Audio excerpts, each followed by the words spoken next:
La temporada de l'Europa ha fregat l'excel·lència. Els escapulats completaven un gran curs a segona federació, exhibint molta fortalesa a casa i quedant a les portes de l'ascens directe amb segon lloc final. Tot i caure el play-off davant el filial del Betis, l'any dels graciencs ha estat marcat per una gran connexió amb la graderia, en plens històrics al Nou Sardenya. Serà la 24a participació de l'Europa al torneig, amb un títol alçat al 2010. Un any després de l'ascens a Salamanca, el Sant Andreu ha tancat un curs de consolidació i creixement a segona federació, amb participació al play-off d'ascens.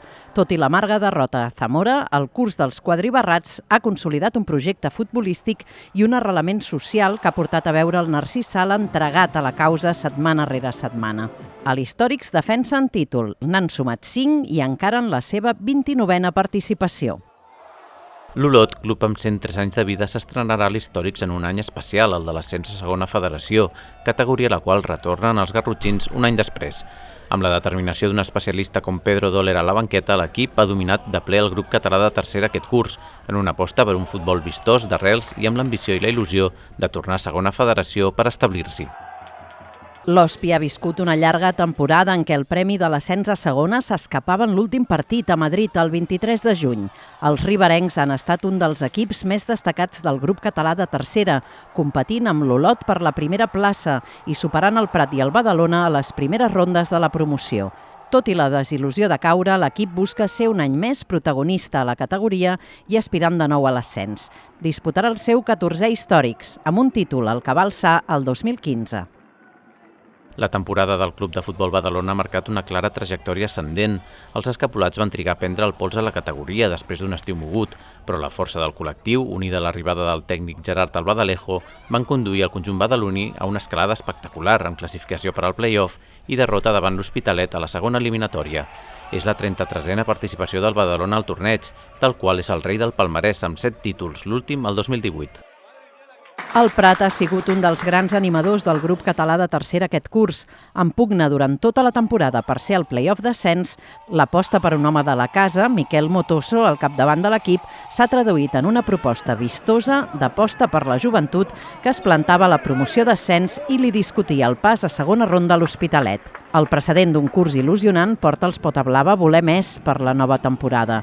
El Prat torna a l'Històrics 10 anys després, en la seva quarta aparició. Té un títol, el de 2013.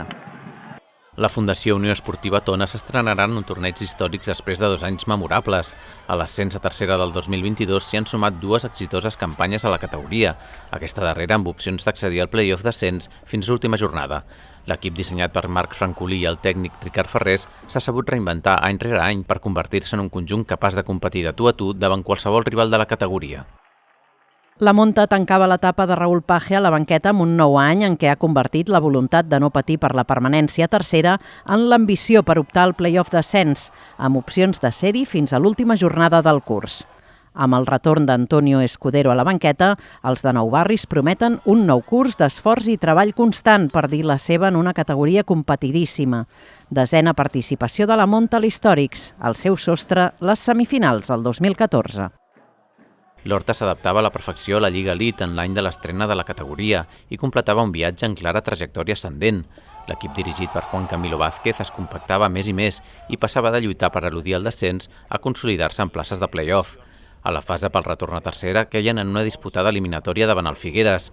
Serà la 32a aparició dels sortencs al torneig, que han guanyat 3 vegades la darrera al 1997. És any de reinventar-se per als Sants després del descens a primera catalana.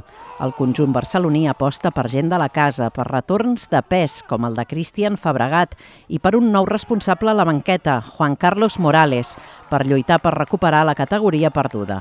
Els sancencs viuran la seva 31a participació a l'Històrics, amb un títol, el 1993. El Júpiter continuarà un any més a primera catalana després d'una temporada en què ha estat a prop de la zona alta. Amb la continuïtat d'un estàndard de l'entitat, el tècnic Juanjo García, els gris i granes busquen competir per aspirar a la zona alta de la categoria, amb la Verneda com a camp que vol ser inexpugnable. El Júpiter ha disputat totes les edicions del torneig, amb 5 títols, l'últim el 2000. El martinenc es quedava a les portes de l'ascens a Lliga Elite, amb eliminació al play-off. Els de Toni Carrillo han completat un curs d'il·lusió a primera catalana amb només 4 derrotes en 32 partits i omplint el Guinardó en les cites clau, símptoma d'un creixement que busca confirmació a aquest nou curs. L'organitzador de l'Històrics ha participat a totes les edicions i ha sumat 4 títols, el darrer, el 1991.